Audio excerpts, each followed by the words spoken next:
नमस्कार. पुढारी ऑनलाईनमध्ये मी पूर्वा निर्लेकर तुम्हा सगळ्यांचं मनपूर्वक स्वागत करते. विजयादशमीच्या सगळ्या प्रेक्षकांना हार्दिक हार्दिक शुभेच्छा. खरं तर दसरा हा सण भारतातल्या वेगवेगळ्या प्रांतामध्ये तितक्याच उत्साहानं साजरा केला जातो. पण कोल्हापुरात साजरा केल्या जाणाऱ्या या शाही दसऱ्याची मजा काही औरच असते. हत्ती असू देत, घोडे असू देत, 3-3 पालख्या असू देत, त्या पालख्यांसोबत येणारी लोक असू देत किंवा तो दसरा पाहण्यासाठी आलेल्या प्रचंड लोकांची गर्दी असू देत, प्रत्येकच गोष्टीला इतकं अनन्यसाधारण महत्त्व आहे आणि त्यामुळंच हा दसरा फार सगळ्यांसाठी आकर्षक आहे. म्हणून हा दसरा पाहण्यासाठी वेगवेगळ्या ठिकाणाहून लोक यायचे. हा शाही दसरा नेमका कशा पद्धतीनं साजरा केला जातो त्याच्या आठवणी आज आपण पुढारी ऑनलाईनच्या माध्यमातून बघूयात. कोल्हापूर ही प्राचीन नगरी आहे. करवीर नगरी ओळखलं जातं. करवीर ह्याला दक्षिण काशी म्हणून संबोधलं जातं. या दक्षिण काशीला अनन्यसाधारण महत्त्व आहे. इथं अनेक राजवटींनी राज्यकारभार केलेला आहे आणि त्यामुळं राजवटी ज्यावेळेला येतील त्यावेळेला हिंदू धर्मशास्त्रानुसार एक क्षात्रतेजाची छाप असलेला सण म्हणजे नवरात्रोत्सव दसरा. आणि ह्या दसऱ्यात कोल्हापूरचा शाही दसरा जगविख्यात आहे. त्याविषयी थोडंसं बोलायचं झालं तर थोडंसं पूर्वीची माहिती आपल्याला घ्यावी लागेल. करवीर ही श्री महालक्ष्मीची अंबाबाईची दक्षिण काशी असल्याकारणानं श्रीदेवीचा वास आहे ह्या नगरीमध्ये.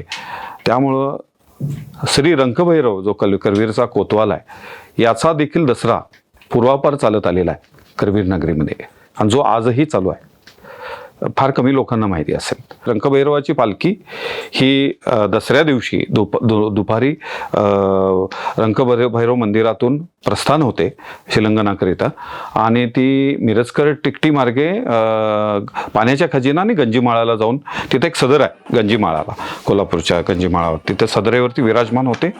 आणि संध्याकाळी पूर्वीची एक पद्धत आहे, तिथे एक छोटंसं घर आहे आणि त्या घराच्या छपरावरती शमीची पानं ठेवली जातात आणि रंकभैरवाच्या वतीनं करवीर छत्रपतींचे सरदार जाधव जप्तन मुलूक हे प्रतिनिधी म्हणून तिथं प्रातिनिधिक स्वरूपामध्ये शमीचं पूजन करतात आणि ती शमीची म्हणजे शमीची पानं आहेत ती वरून छपरावरून ढकलून दिली जातात आणि लोक लुटतात. हे एक ऐतिहासिकदृष्ट्या एक अनन्यसाधारण अजूनही परंपरा कोल्हापूरमध्ये चालू आहे आणि जी आजही ती परंपरा चालू आहे. त्यामुळे कोल्हापूरचा एक पुराण काळातला हा दसरा म्हणलं तर वावगं ठरणार नाही. करवीरमध्ये कोल्हापूरमध्ये पन्हाळ्यावरून राजधानी ज्यावेळेला खाली आली त्यावेळेला छत्रपती स्वाऱ्या खाशा स्वाऱ्या ह्या कोल्हापुरामध्ये राहायला आल्या. त्याच्यानंतर करवीरचा दसरा याला अनन्यसाधारण महत्त्व आलं. राजा आल्यानंतरच प्रत्येक गोष्टीला वैभव आहे आणि त्याचे एक विशिष्ट दर्जा प्राप्त होतो. तसं ज्यावेळेला छत्रपती स्वतः आले कोल्हापुरात वास्तव्याला आणि कोट कोल्हापूर बांधला गेला. 45 बुरुजांचा अनेक वेशींचा कोट कोल्हापूर उभा राहिला आणि वरून रंकाळ वेश, गंगा वेश, रविवार वेश, विजापूर वेश अशा अनेक वेशी आल्या आणि अनेक बुरुज आले. तट आला आणि त्या तटाच्या बाहेर उत्तरेला चौफुळ्याचा माळ होता आणि त्या चौफुळ्याच्या माळावरती म्हणजे त्या काळातली ती सीमा असावी कोल्हापूरची आणि त्या चौफुळ्याच्या माळावरती छत्रपती स्वाऱ्यानिशी सोनं लुटायचा शिलंगणाच्या कार्यक्रमासाठी जात आणि ती परंपरा करवीर छत्रपती ज्यावेळेला कोल्हापूरमध्ये आले आणि करवीर राज्यकारभार कोल्हापूरमधून चालू झाला त्याच्यानंतर ह्या एक शाही दसऱ्याला एक वेगळी झालर आली आणि त्यामुळं अर्थात दसऱ्याला ही दसरा हा क्षात्रतेजाची छाप असलेला सण आहे. नवरात्र 9 दिवस देवीनं असुरांचा बरोबर लढाई केलेली आहे आणि असुरांच्यावर विजय मिळवलेला आहे आणि त्यामुळे दसऱ्या दिवशी विजयादशमीला देवी बाहेर पडत असताना राजा देवीच्या सान्निध्यानं बाहेर पडतो आणि सोनं लुटायचा कार्यक्रम असा एक प्राचीन प्रघात आहे. तसाच कोल्हापूरच्या शाही दसऱ्याला हिंदुस्थानामध्ये नव्हे जगामध्ये एक वेगळं अनन्यसाधारण महत्त्व आहे. ते कसं तर करवीर छत्रपती पूर्वी कोल्हापूरच्या खाशा स्वाऱ्यानेशी हत्तीवर बसत असत.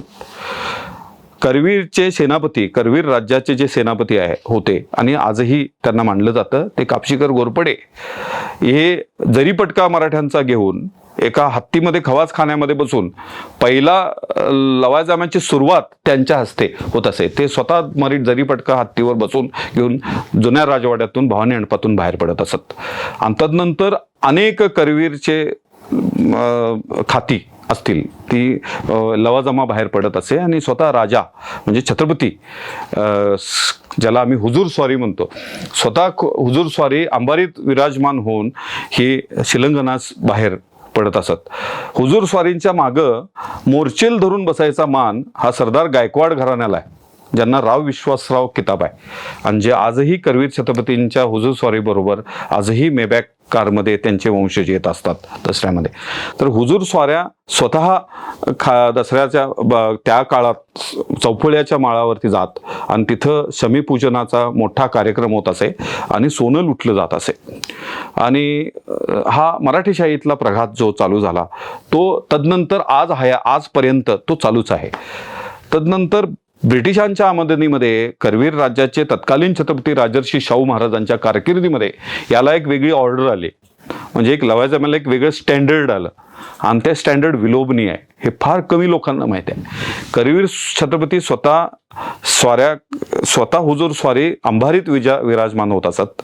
तत्पूर्वी सुरुवात आहे लवाजम्याची ती जरीपटका मराठ्यांचा घेऊन कापशीकर घोरपडे हौदात हत्तीवर बसून बार मारल्यानंतर बंदुकीचे बार होत आणि जुन्या राजवाड्यातून नगारखान्याच्या कमानीतून हा जरीपटका मराठ्यांचा बाहेर निघे. कापशीकर घोरपडे हे पुढचं टोक असे आणि त्याच्यानंतर अनेक खाती संस्थान काळातली त्या खात्यांची पथकं असत आणि त्याच्यामध्ये कुठली खाती असत तर जंगल खातं, पोलीस खातं करवीर राज्यातलं, त्याच्यानंतर रिशाला असे लाल डगला, तो अगदी कसलेला रिशाला होता लाल डगला, फुल ड्रेस घालून रिशाला असे. त्याच्यानंतर शिकारखाना कोल्हापूरचा एक वेगळी ओळख आहे कोल्हापूरची, तर शिकारखाना निघे आणि शिकारखान्यामध्ये बाज बहादर असत, म्हणजे ज्याला आपण हातावरती बहिरी ससा निघून बाज बहादर घोड्यावरती स्वार असत. त्याच्यानंतर चितेखाना निघत असे शिकारखान्यामध्ये, चितेखाना असत.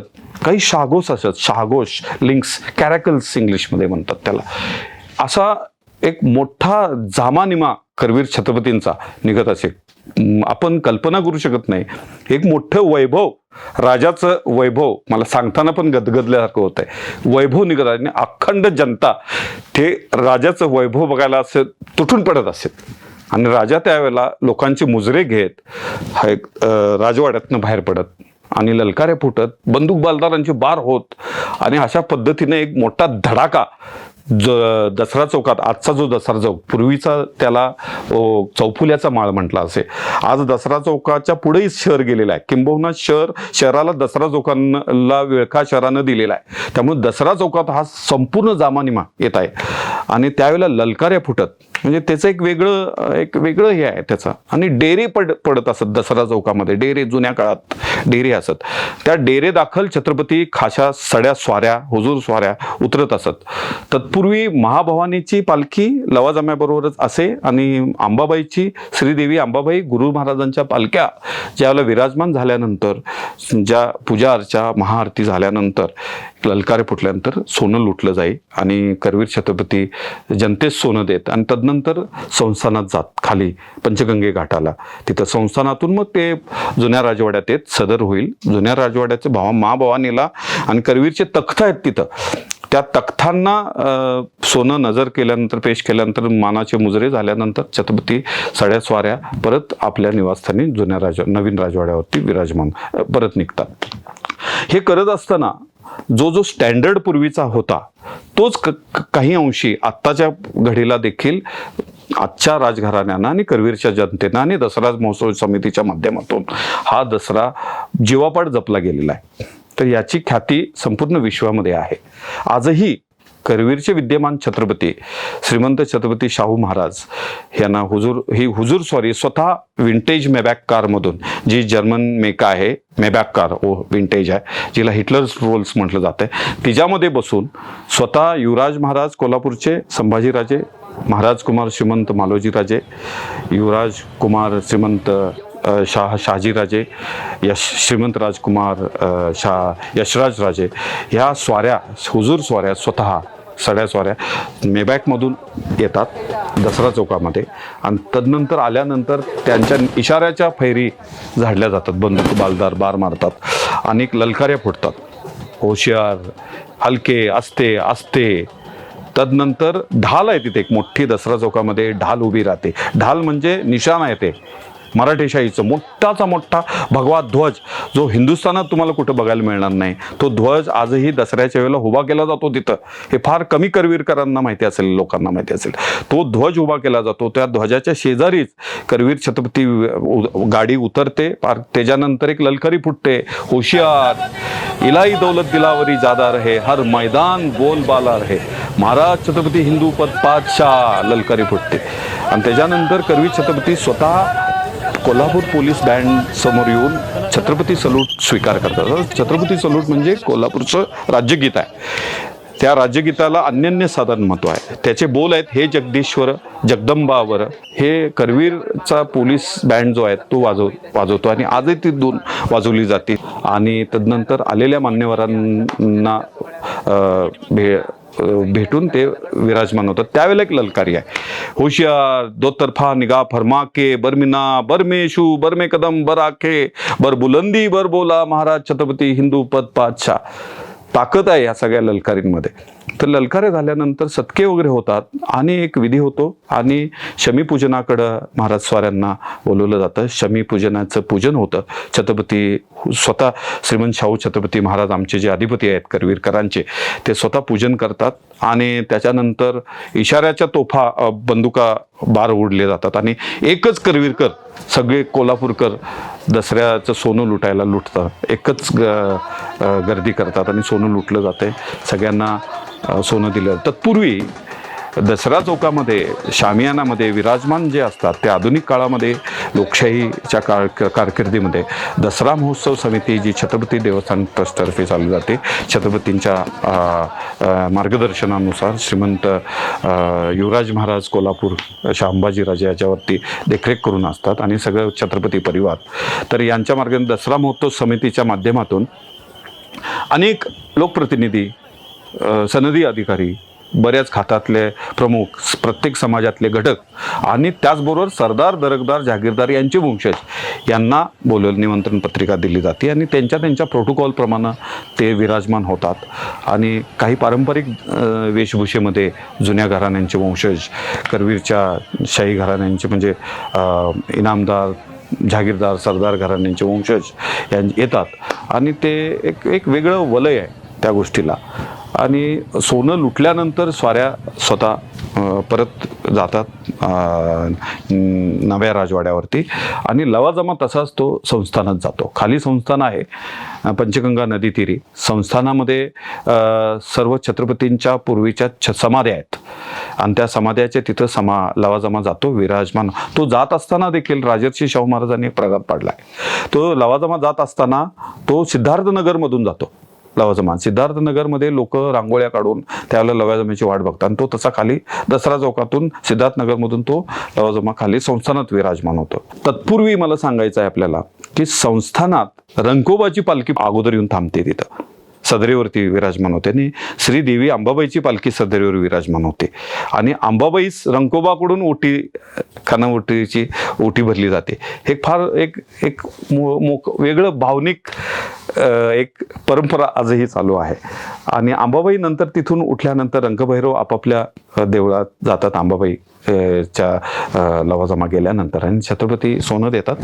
हुजूर स्वाऱ्या म्हणजे स्वतः खुद्द छत्रपती महाराज साहेब, युवराज महाराज साहेब, महाराज कुमार आणि राजकुमार दोन्ही युवराज कुमार आणि राजकुमार साहेब येतात आणि तिथं बंदुकांच्या फेरी झटतात. सगळे संधी वगैरे असतात तिथं, हुजूर सगळे संधी लोक उभे असतात आणि तिथं महाभवानीच्या दर्शनाला येतात आणि त्यावेळच्या पण ललकाऱ्या आहेत. आत आले की ललकाऱ्या होतात.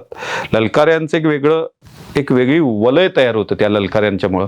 त्याचे आजचे करवीरचे चोपदार ते आजही त्या ललकाऱ्या जिवंत आहेत कोल्हापूरमध्ये. हिंदुस्थानामध्ये कुठेही ललकाऱ्या नसतील परंतु कोल्हापुरामध्ये आजही ललकाऱ्या जिवंत आहेत, ज्या वेळोवेळी त्या क्षणांना दिल्या जातात. जशी अंबाबाईची देखील ललकारी अंबाबाईचे चोपदार देतात, तशी ललकारी करवीर छत्रपतींचे देखील चोपदार करवीर छत्रपतींचे ललकारी. आत महाभवानीचं दर्शन घेतल्यानंतर स्वतः छत्रपती तख्ताला सोनं देतात. म्हणजे तख्ताला सोनं देऊन मुजरा करून छत्रपती बाहेर येऊन सगळ्या जनतेचं सोनं स्वीकारतात आणि भवानी मंडपामध्ये आजचा जो भवानी मंडप आहे तो, आणि हे राजपरिवार मोठ्या प्रेमानं सोनं स्वीकारते. संपूर्ण जनता आलोड गर्दी करते त्यावेळेला त्या परिवाराला सोनं देण्यासाठी आणि धन्य कृतकृत होते.